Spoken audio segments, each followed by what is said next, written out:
welcome back to the channel, guys. And if you're looking to grow veg, then welcome back to Growing Veg with Chris and Emilee. And if you're not a subscriber, hit that subscribe button, because today we are talking about what we are going to do next with this plot. You'll have just seen on screen how we actually got these plots, what they look like when we first got them and how they look now. And you can see we've had some big changes, and you'll also see on screen what produce we've had off, what's been successful this year. And it certainly saved us a few pounds when it's come to going to the supermarket. So today we're going to talk about what is next, what's in the ground now, what can you still grow before the end of the year, and is there anything in particular you'd like to see me try and grow, because we've got a few different places where we can. And guys, that is right, welcome back to the allotment. And straight away we can see some big changes which we're going to go through, and we can see in here there is still a lot of things to be picked. So peppers, chilies, tomatoes, onions, cucumbers, you name it, we've still got in there. But what would you potentially like to see us grow in here after? I've had a few things I've been seeing online that you can grow in here. What do you think we should put in? But if we come back outside, we can see obviously changes from the start of the year. So again, this area has only just been cleared, which has taken us all year and all summer. It's been a busy summer, watering and collecting all the produce. But we can see here, we're going to build a frame here for exactly what is over there. Corn. So we can see on another allotment over there, they've got plenty of corn. We want to grow it. We did grow it this year. You can see our results from that. You can see one on screen now. We did have 5 or 6 off. We want a big patch there, and we're going to cover that up, maybe get it nice and high, so obviously, and then have a door on there. We can see that there, where that white netting is, there used to be a strawberry bed, as you'll see on screen, but the strawberries are now right in here. So we've got a lot of them there. We've also got some to put elsewhere in the coming months. But you can see this is a part of the allotment we didn't actually get to use this year, because it wasn't ready, nor was the bottom, and nor was this area here. So you can see we've covered it. We have put manure underneath because that's what we've been advised to. You can see beans are still doing well, so we're still getting plenty of beans off the allotment. This is the next thing we are probably going to be harvesting, which is pumpkins. So you'll have seen those last week. Again, a little bit of growth in there. There's a couple more under there, and we've already started growing winter veg. So we do have cauliflowers and cabbage and broccoli growing under here, but hopefully stuff there that we can eat into Christmas. So some things that we want to have on the table. That is the goal for us, is to try and get food all year round and get stuff on the table when it comes to the 25th of December. We've still got plenty of months to go to that. But other things here, we have got some parsnips, we have got some leeks that we know they can stay in the ground and they will be all winter. Here is another Christmas dinner favourite. We have sprouts under that netting. So again, potentially building bigger nets next year to obviously let them grow a little bit taller. We tried to make them as tall as possible, but they've still outgrown it. And here we have potatoes, and again we have left the logos on so we can see it again.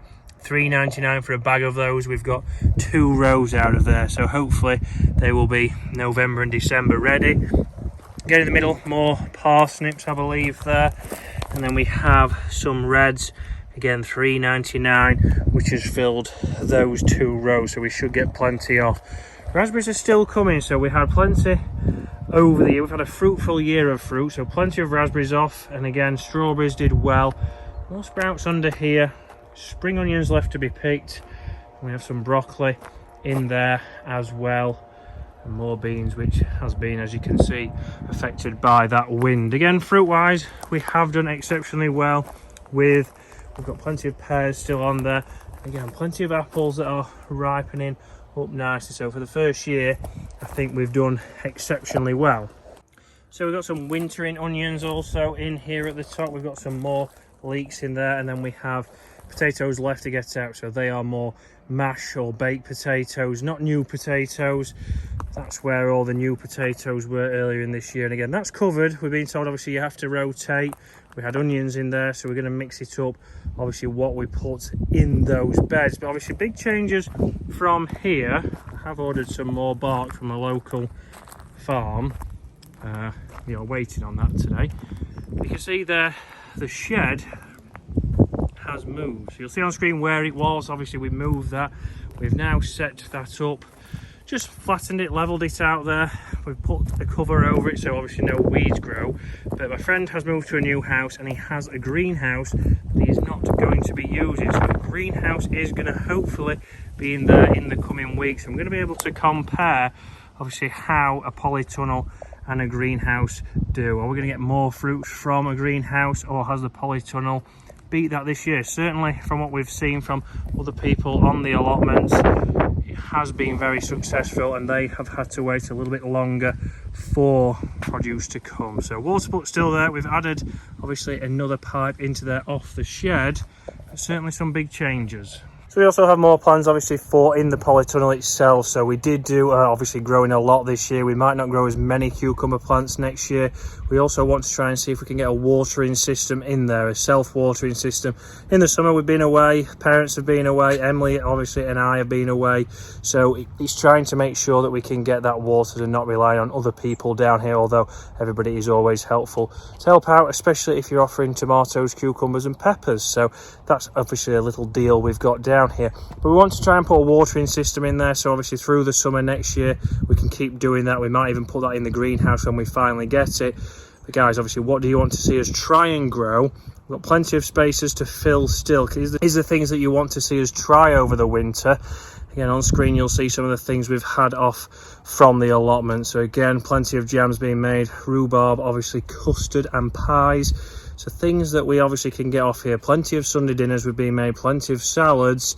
So it certainly saved us some money this year, but what do you think we can grow into the winter that'll keep Emily happy with saving a few pounds? And guys, if you're enjoying the videos, then make sure to hit that subscribe button and hit that like button, because that does help the channel. It will help us grow and help us show you more things that we are doing. Again, we have no idea what we was doing this year. With a little bit of help from my parents, to say the least, we've been able to have a very successful year. But we want to make that better. We want to grow more stuff, different things that you want to see.